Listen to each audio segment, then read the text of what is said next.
Good morning बच्चों, आपका स्वागत है आपके अपने channel chemistry with KS sir पे। आज मैं लेकर के आ गया हूं आपके लिए एक नई सीरीज डाल्टन्स लॉ के ऊपर। ये कौन सा सीरीज होगा? क्वेश्चन सीरीज होगा, ठीक है। तो अगर आपको भी डाल्टन्स लॉ के क्वेश्चंस न्यूमेरिकल या ग्राफिकल क्वेश्चंस में या बहुत सारे जो डिफरेंट डिफरेंट टाइप के पॉसिबल क्वेश्चंस हैं जो डाल्टन लॉ से आ सकते हैं या आए हैं, उनको बनाने में डिफ़िकल्टी आ रही है, तो ये सीरीज़ आप पूरा देखें स्टार्टिंग से लेकर एंड तक, और मैं गारंटी देता हूँ फिर आपको डाल्टन्स लॉ पे कहीं भी कोई प्रॉब्लम नहीं आने वाली है, ठीक है। इस पूरे सीरीज़ में हमारे पास जो क्वेश्चन का सीरीज़ होगा, लेक्चर 7 होगा, वो 6 पार्ट में आएंगे। पहला पार्ट जो होगा, जो हम लोग पिस्टन सिस्टम या कंटेनर के ऊपर जो पिस्टन लगा है, जो फर्स्ट बबल फॉर्म होता है या फिर इंटरमीडिएट पोजीशन या लास्ट ड्रॉप बचा हुआ है, उस क्वेश्चन को करेंगे। पार्ट 2 में हम लोग जो है उसमें हम लोग क्या डिस्कस करेंगे, जितने different type of possible numerical questions है डाल्टन्स लॉ पे जो आ सकते हैं, उन्हें डिस्कस करेंगे। देन थर्ड वाले पे हम लोग ग्राफ बेस्ड क्वेश्चन करेंगे, फोर्थ वाले पे नीट पीवाईक्यू, फिफ्थ वाले पे जेई मेन पीवाईक्यू, और जेई एडवांस में अगर क्वेश्चन आया तो वो भी हम लोग करेंगे, ठीक है। तो ये पाँच छः लेक्चर का ये सीरीज होगा जिसमें सिर्फ क्वेश्चन डिस्कशन होगा, और डाल्टन्स लॉ के एक एक प्रॉब्लम को हम लोग क्या करेंगे, पूरे अच्छे तरीके से सॉल्व करेंगे। तो चलिए आज पार्ट 1 को पढ़ते हैं। लेकिन पार्ट 1 पढ़ने से पहले आपको थोड़ा सा बेसिक नॉलेज डाल्टन्स लॉ का होना चाहिए। अगर आप नहीं जानते हैं डाल्टन्स लॉ के बारे में तो आप थोड़ा इसके पहले वाला लेक्चर भी देख सकते हैं, ठीक है। चलिए स्टार्ट करते हैं। जैसे एक क्वेश्चन आया हुआ है, देखिए, बोल रहा है एक मोल ऑफ, बोल रहा है कि क्या है, 1 mole each liquid of A and B are mixed, given क्या है, P not A and P not B, यानी ए का प्योर वेपर प्रेशर और प्योर बी का वेपर प्रेशर दिया हुआ है, ठीक है। Find Y A Y B P T when first bubble of the vapour is form. First bubble of vapour form होने का मतलब क्या होता है, जब पहला बबल बना होगा, यानी बहुत कम अमाउंट ऑफ लिक्विड जो है, लिक्विड सॉल्यूशन वेपराइज होकर के कहाँ गए होंगे, वेपर फेज में गए होंगे, तब का वो पूछ रहा है। क्लियर है? तब का वो पूछ रहा है, यानी ये केस 1 है, जब वेरी लिटिल अमाउंट ऑफ क्या होता है, इवापोरेशन होता है सॉल्यूशन का, वो वाला केस है, ठीक है। तो इस वाले केस में हमें क्या पूछा है, पीटी। तो पीटी कैसे निकलता है बताइए, P not A into chi A plus P not B into chi B, है ना। ये फार्मूला हम लोग निकाले थे वहाँ पे। अच्छा, जब ये हम लोग फार्मूला ये वाला निकाले थे, आप खुद से बताइए राउंड लॉ में ये कहाँ पे लगता था ये फार्मूला, आप बताइए खुद से। क्या ये फार्मूला इक्विलिब्रियम पे हम लोग लगा सकते थे क्या? क्या ये फार्मूला हम लोग इक्विलिब्रियम पे लगा सकते हैं क्या? हाँ, वही लगता ही है। तो यानी काई ए और काई बी का जो वैल्यू है वो कहाँ का होना चाहिए, वैल्यू एट इक्विलिब्रियम, यानी काई ए और काई बी का हमें इक्विलिब्रियम पे जो भी वैल्यू होगा वो इस फॉर्मूले में लाके हमें पुट करना है। क्लियर? सही बात है।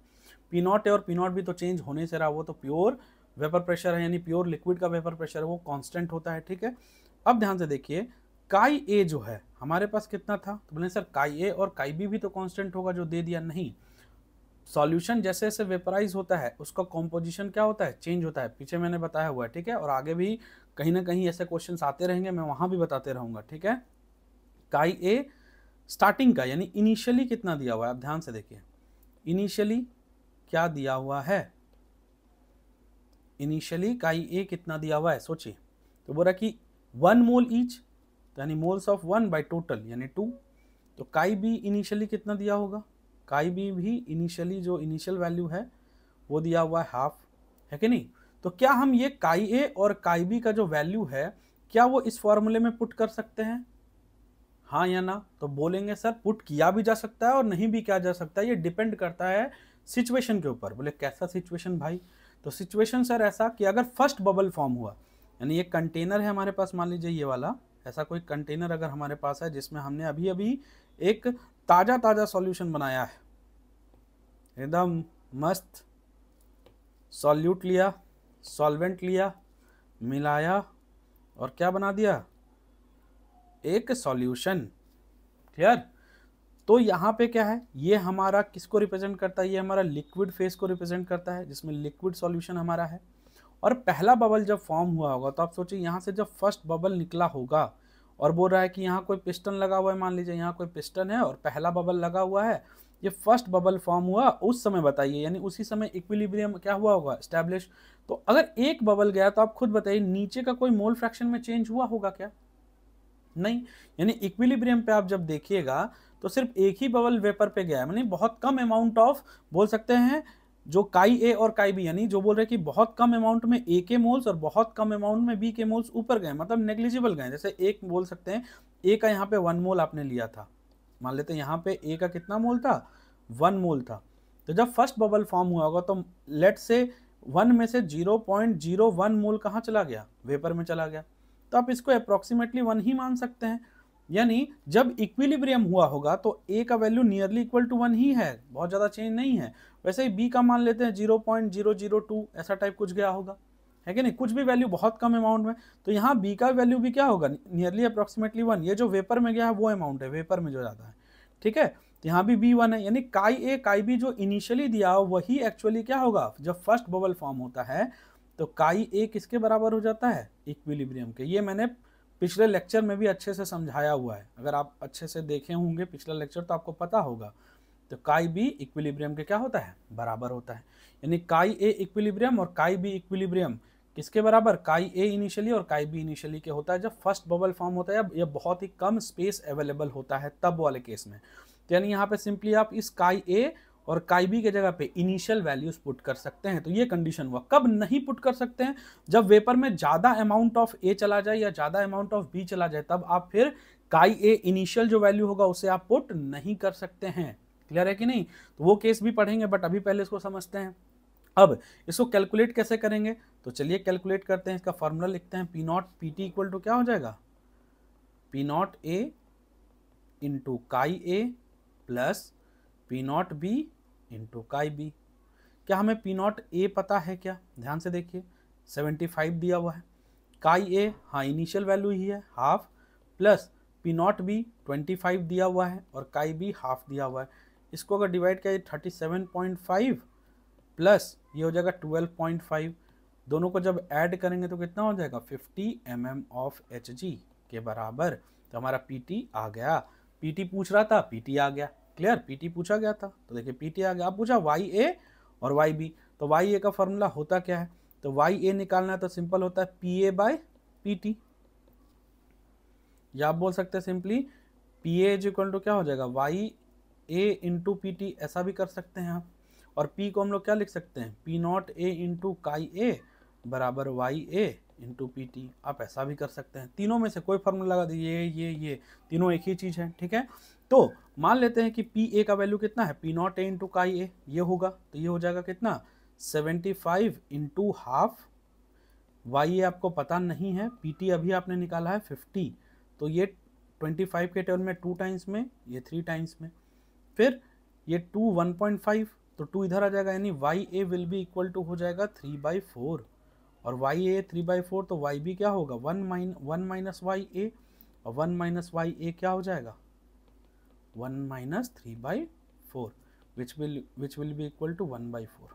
तो यहाँ से Ya और Yb भी हमारा क्या हुआ, Yb और Ya निकल गया और Pt भी निकल गया। तो केस 1 में कैसे सॉल्व होता है, जब फर्स्ट बबल फॉर्म होता है या बहुत कम अमाउंट ऑफ वेपर जब ऊपर जाते हैं तो क्या करना होता है, सिंपली Pt का फॉर्मूला आप लिख दीजिए। Pt का सिंपल फॉर्मूला क्या होता है, P नॉट A इंटू काई A plus P not B into काई B, वहाँ से आपको Pt निकल जाएगा। Pt निकलने के बाद आप राउल्ट लॉ को किसके बराबर कर दीजिए, डाल्टन्स लॉ के, जहाँ से दोनों का फॉर्मूला आता है ये वाला फॉर्मूला, ठीक है। इससे आपको P नॉट A काई A पता है तो Ya पता चल जाएगा, या फिर Ya Pt पता है तो ये सब पता चल जाएगा। तो सिंपल सा ये फॉर्मूला लगा करके हम लोग Ya और Yb निकाल लेंगे। अब चलते हैं केस 2 की ओर। केस 2 यानी बी पार्ट पे। यहाँ क्या बोल रहा है कि Ya बताना है, Yb बताना है, Pt बताना है, यहाँ काई A और काई B भी बताना है। देखिए ध्यान से, when 0.5 mole of A is vaporise, मतलब सेम क्वेश्चन है पीछे कि आपने एक सॉल्यूशन तैयार किया था, यहाँ पे A का कितना मोल था, 1 मोल था, और B का भी 1 मोल था। B का भी कितना मोल था, 1 मोल था, ठीक है। लेकिन बोल क्या रहा है कि थोड़े देर के बाद 0.5 मोल ऑफ A क्या हो चुका है, वेपराइज हो चुका है, और वेपराइज होके कहाँ चला गया है, ऊपर। वेपराइज होके कहाँ चला गया है, ऊपर। तो अब यहाँ पे सॉल्यूशन में कितना बचा होगा, सोच करके बताइए आप खुद।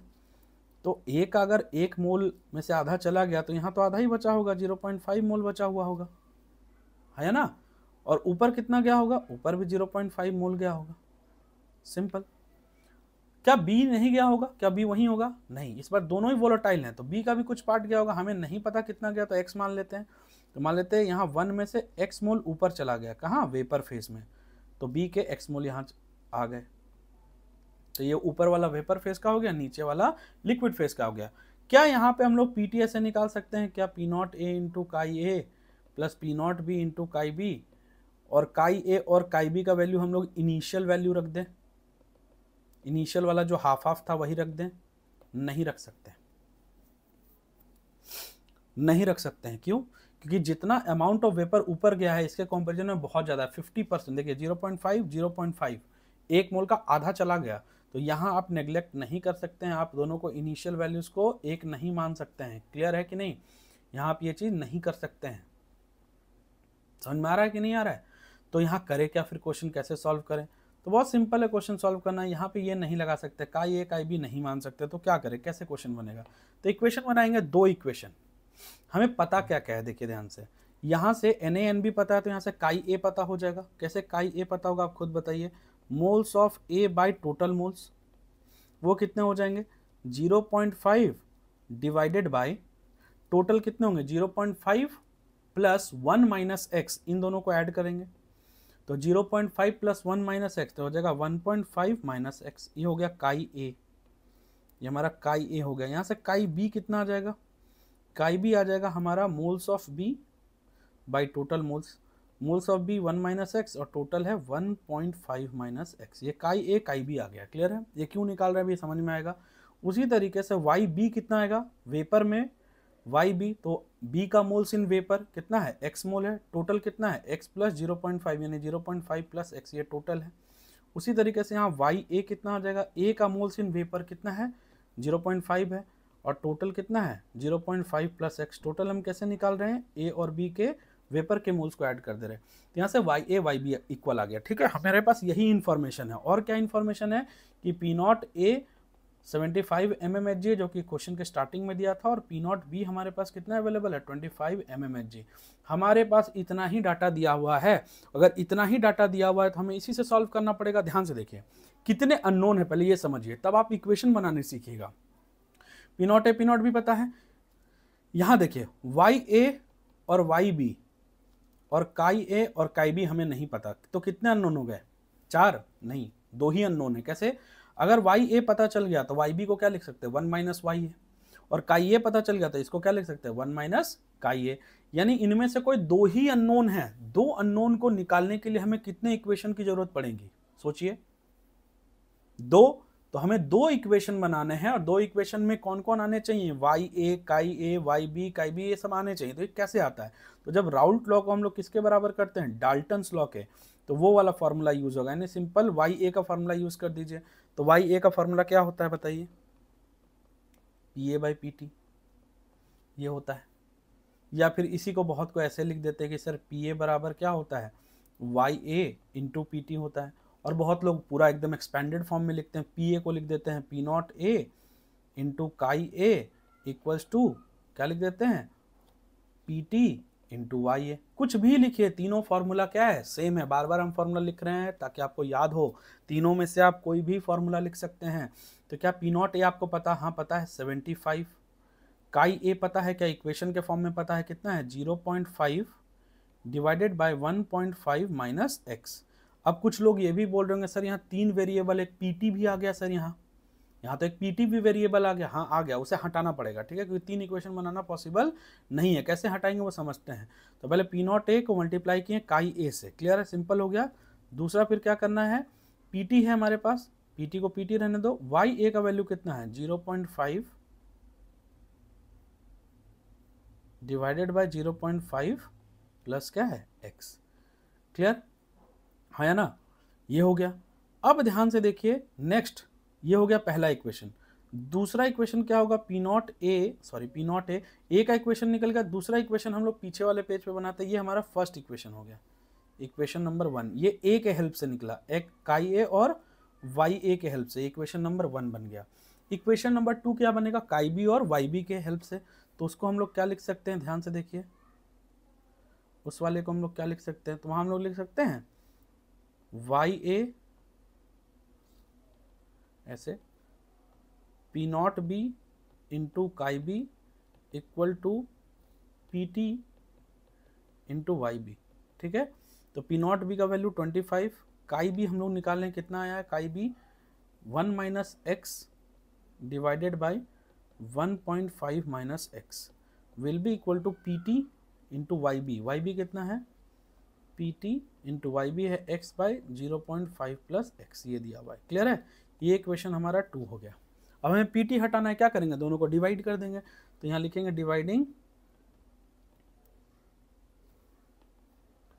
Dividing equation 1 bye 2। तो सिंपल क्या हो जाएगा बताइए, 75 0.5 multiplied by 0.5 divided by 1.5 minus X will be equal to P T multiplied by 0.5 divided by 0.5 plus X. ये हो गया हमारा फर्स्ट इक्वेशन। सेकेंड इक्वेशन यही है हमारा, इसी को लिखते हैं, ये हो जाएगा सेकेंड इक्वेशन हमारा, ठीक है। इन्हीं दोनों को हमें क्या करना है, डिवाइड करना है। तो डिवाइड करने के लिए यहाँ पे सिंपली ये कर दिए, ठीक है। जैसे ही डिवाइड करेंगे पी टी क्या हो गया, कैंसिल, अननोन था। ये कितने टाइम्स में गया, 3 टाइम्स में। यहाँ से 1.5 minus x 1.5 minus x 0.5 cut गया, 0.5 से यहाँ 0.5 कट गया, ये सब कट गया। तो इस साइड बचा 3 डिवाइडेड बाई 1 माइनस एक्स, और इधर इस साइड बचा 1 बाई एक्स। यहाँ से हो गया 3x equal to 1 minus x. तो यहाँ से x का वैल्यू आ गया 1/4, क्लियर है। यहाँ से x का वैल्यू क्या आ गया, 1/4। अब देखिए x का वैल्यू 1/4 आ गया। अब आसानी से निकालते हैं, सबको काई ए काई बी सब निकालना है हमें, तो सिंपली निकाल सकते हैं। काई ए का इक्वेशन क्या था, सिंपल देखिए, काई ए का जो हमारा इक्वेशन था, chi A is equal to, क्या इक्वेशन हम लोग बनाए थे काई ए का, 0.5 divided by 1.5 minus X which will be equal to 0.5 divided by 1/4 होता x का वैल्यू, तो ये हो जाएगा 0.25, तो हो जाएगा 0.5 डिवाइडेड बाई 1.25, तो ये हो जाएगा 50, तो 2/5 हो जाएगा ये। तो काई ए 2/5 आ गया। तो काई बी क्या होगा, 1 माइनस काई ए, 1 माइनस काई ए, जो कि क्या हो जाएगा 3/5। तो ये जो काई ए और काई बी का वैल्यू आया है वो कहाँ पे आया है, एट इक्विलिब्रियम, उस कंडीशन पे आया है। स्टार्टिंग में इसका क्या था, हाफ था दोनों का वैल्यू, तो देखिए काई ए काई बी आ गया। अब आपको वाई ए चाहिए, तो वाई ए का इक्वेशन आप लोग पढ़े हैं, 0.5 डिवाइडेड बाय 0.5 प्लस एक्स ये था। तो इसको जब सॉल्व कीजिएगा तो 0.5 डिवाइडेड बाय 0.5 प्लस 0.25, जो कि हो जाएगा 0.50 डिवाइडेड बाय 0.75, ये हो जाएगा 2/3। और अगर ये 2/3 हो गया तो वाई बी क्या होगा, 1 माइनस वाई ए, यानी ये हो जाएगा 1/3। तो देखिए वाई ए वाई बी आ गया, काई ए काई बी आ गया। हमें पी टी चाहिए, पी टी बहुत सिंपल है, P not A into chi A plus P not B into chi B, ऐसे भी निकाल सकते हैं, किसी इक्वेशन में एक्स का वैल्यू पुट करके भी निकाल सकते हैं। तो P T equal to P not A हमें पता है 75, काई ए आया है 2/5, पी नॉट बी हमारा 25, काई बी हमारा कितना आया 3/5, 5 से ये 5 टाइम्स में, 5 से ये कितना 1/5, तो ये हो गया P T will be equal to 30 plus 15 यानी 45 mm ऑफ एच जी। तो देखिए हमारा पी टी भी आ गया, वाई ए वाई बी काई ए काई बी सब आ गया, क्लियर है। तो इस तरीके से हम लोग क्या करते हैं, निकालते हैं। बट इतना लॉन्ग मेथड नहीं जाएगा, सिंपल है, ये हम पूरा समझा के लिखे इसलिए आपको इतना टाइम लगा। अगर आपको डायरेक्टली बनाना होगा तो क्या कीजिएगा, जैसे आपको देखिएगा 0.5 मोल्स ऊपर गया, ये 2 इक्वेशन बनाने के बाद आपको वाई ए वाई बी काई बी में 2 इक्वेशन बनाना है और फट से उसको क्या कर देना है, सॉल्व कर देना है, क्लियर है कि नहीं। तो ये हो गया सेकंड पार्ट। अब चलते हैं थर्ड पार्ट पे। अब आते हैं केस 3 जो कि और आसान क्वेश्चन है। देखिए यहाँ आपको Y A Y B P T काई ए काई बी ढूंढने बोल रहा है, ठीक है। ध्यान से देखो क्या होता है इसमें, और इस पे कुछ कंक्लूजन्स भी है जो काम आएंगे आगे, ठीक है। तो ध्यान से देखो इस वाले में क्या होगा, इस वाले पे क्या है, when last drop is to be vaporised, last drop is to be vaporised मतलब अब हमारे पास क्या है, ये जो सॉल्यूशन है, मान लेते हैं ये जो हमारा सॉल्यूशन था, इसमें अब सिर्फ और सिर्फ गैस है, सिर्फ और सिर्फ क्या है, यहाँ पिस्टन लगा हुआ है, सिर्फ और सिर्फ गैस है, और एक लास्ट ड्रॉप बचा हुआ है, यहाँ पे लास्ट ड्रॉप बचा हुआ है। तो आप ये भी बोल सकते हैं कि जितना आपने लिक्विड में ए का मोल्स लिया था और जितना आपने बी का लिक्विड में जितना भी आपने मोल्स लिया था, सबके सब वेपर में कन्वर्ट हो चुके हैं, लगभग सबके सब क्या हो चुके हैं, वेपर में कन्वर्ट हो चुके हैं। यानी यहाँ Na and Nb in liquid phase क्या हो चुका होगा, मोल्स नियरली इक्वल टू 0। तो सारे मोल्स कहाँ चले गए होंगे, ऊपर। तो यानी Na एंड Nb जो होगा वेपर में वो नियरली इक्वल टू क्या होगा, initial value, nearly equal to initial value. और अगर Na और Nb अगर इनिशियल वैल्यूज के बराबर हैं तो Ya और Yb भी क्या होंगे, इनिशियल वैल्यू के आसपास होंगे, जो कि मैंने पिछले लेक्चर में भी पढ़ाया था। यानी Ya का वैल्यू क्या होगा, जो काई A का होगा इनिशियली, इस केस में जब लास्ट ड्रॉप बचता है, और Yb का वैल्यू क्या होगा, जो काई B का वैल्यू होगा कब, इनिशियली। यानी ये इनडायरेक्टली आपको Ya और Yb दे चुका है, तो Ya Yb निकालने का कोई झंझट ही नहीं। कितना स्टार्टिंग में कितना मोल्स दिया था, ईच मोल बोला था कि दोनों का एक एक मोल है। तो Ya will be equal to कितना हो जाएगा, A का 1 mole divided by total 2 mole. तो Ya और Yb तो ऐसे ही आ गया, कितना आ गया, 1/2 1/2। ये हो गया सिंपल, ठीक है। काई A काई B निकालना पड़ेगा, लेकिन Ya Yb तो सिंपल आ गया। पीटी निकाल लेते हैं। तो बोलेंगे सर पीटी कैसे निकालेंगे, पीटी का फॉर्मूला तो P not A into chi ए होता है। पी नॉट ए इंटू क्या होता है, chi A, plus P not B into chi B होता है सर। तो हमें P not A P not B तो पता है, लेकिन इस सिचुएशन में ना काई ए काई बी हमें पता नहीं है, लिक्विड में कितने मोल फ्रैक्शन है, तो कैसे निकलेगा सर। तो हम बोलेंगे पहले पीटी निकालने के लिए क्या सिर्फ यही फॉर्मूला है, नहीं, एक और तरीका है हमारा पीटी निकालने का। क्या है, जल्दी से बताओ क्या है।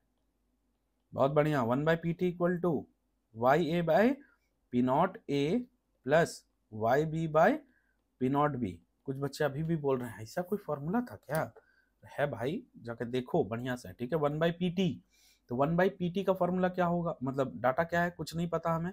Ya पता है, हाँ एकदम हाफ, और Pa कितना है 75 P not A, plus Yb कितना है, Yb कितना है 1/2 ये भी है, और पी नॉट भी कितना है 25।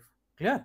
तो ये क्या आ गया, यहां सॉल्व करते हैं। 1/pt equal to 1/50 plus 1/50।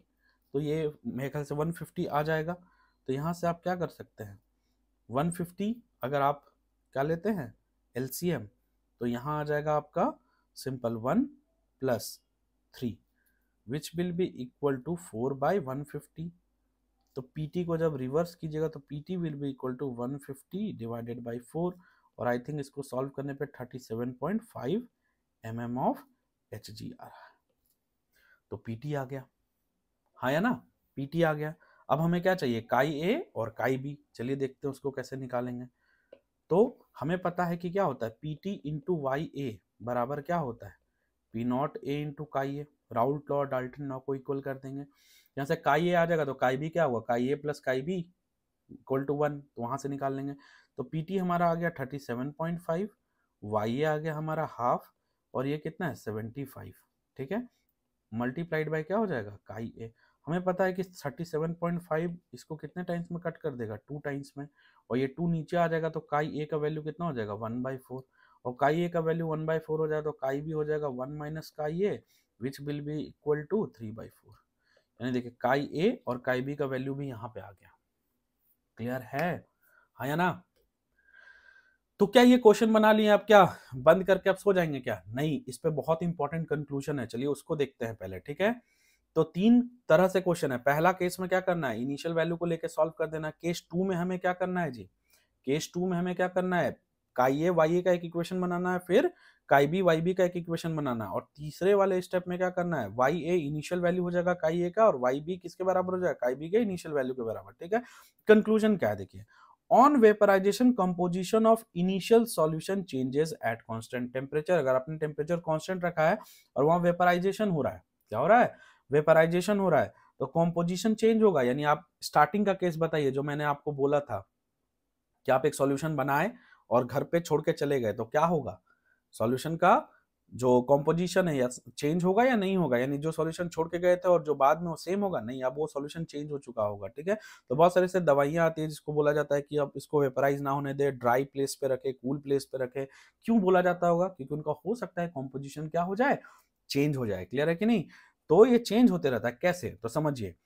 आपने स्टार्टिंग में क्या था, जो टोटल प्रेशर आया कितना आया था 50, बाद में कितना है केस 2 में 45, और केस 3 में कितना आया 37.5। ये क्यों आ रहा था? तो जैसे जैसे ए और बी के मोल्स वेपर में कन्वर्ट हो रहे थे तो वेपर प्रेशर भी घटता है लिक्विड सॉल्यूशन का। एक इंपॉर्टेंट लाइन है, कहीं लिख लीजिए कि क्या है, एक इंपॉर्टेंट लाइन क्या है कि on vaporization composition of initial solution changes. Vaporization होगा तो इनिशियल सॉल्यूशन का क्या होगा, कंपोजिशन चेंज होगा। Mole fraction of more volatile component start decreasing. जो मोर वोलाटाइल कंपोनेंट होगा उसका कंपोनेंट जो उसका जो क्या बोल सकते हैं मोल फ्रैक्शन या अमाउंट जो होगा वो कम होने लगेगा। कहाँ? लिक्विड फेज में। लिक्विड से ज्यादा वो किस में जाने लगेगा? वेपर में।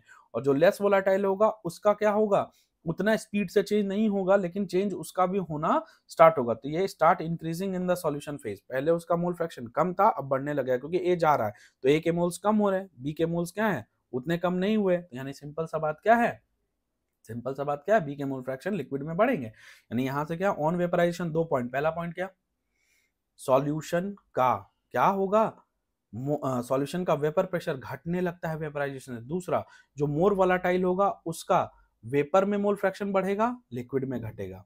और लेस वोलाटाइल का लिक्विड में बढ़ेगा, वेपर में घटेगा। क्लियर है?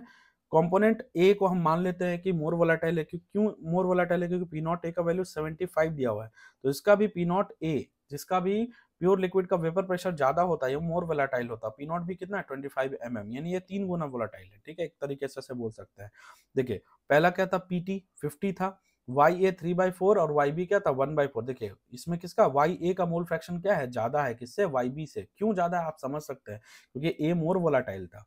और लेकिन स्टार्टिंग में आपने क्या किया था, दोनों को इक्वल लिया था, बट देखिए वेपर में ए ज्यादा हो गया क्योंकि ए मोर वोलाटाइल है।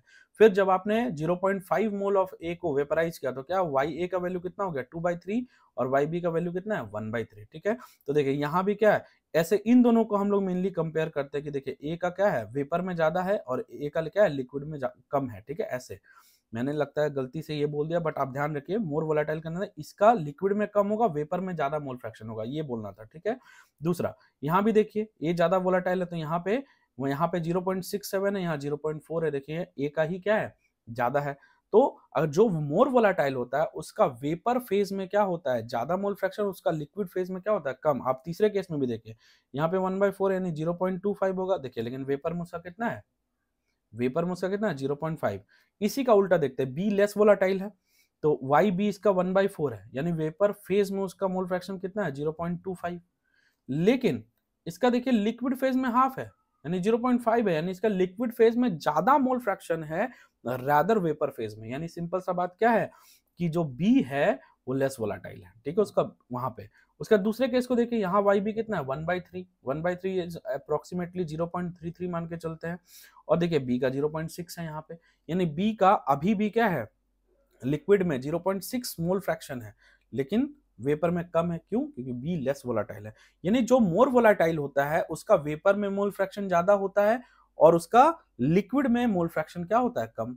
जो लेस वोलाटाइल होगा उसका वेपर में क्या होगा, मोल फ्रैक्शन कम, और लिक्विड में मोल फ्रैक्शन क्या होगा, ज्यादा। ये सब डाटा आगे काम आएगा। ठीक है, इस पे ध्यान दीजिए।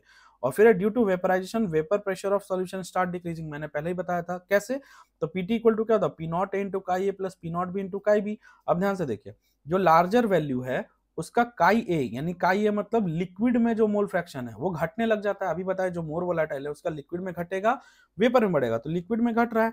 और पी नॉट बी का क्या हो रहा है, ये स्मॉलर वैल्यू है, और स्मॉलर वैल्यू का क्या है, काई बी बढ़ रहा है, कहाँ पे, लिक्विड में। तो लार्जर वैल्यू जब घट रहा है तो क्या होगा, ओवरऑल पीटी भी क्या होने लगता है, घटने लगता है। क्लियर, हाँ या ना? तो ये कंक्लूजन है हमारा क्या, किस वाले टॉपिक से, पीछे जो हम लोग पढ़े थे क्या बोलते हैं क्वेश्चन को, उसके टॉपिक पे। तो ये बहुत अच्छे से पढ़िए। हम लोग फिर से मिलेंगे नेक्स्ट वीडियो में, तब तक चैनल को सब्सक्राइब, वीडियो को लाइक और कमेंट अच्छा अच्छा करें। ठीक है, चलिए मिलते हैं नेक्स्ट वीडियो।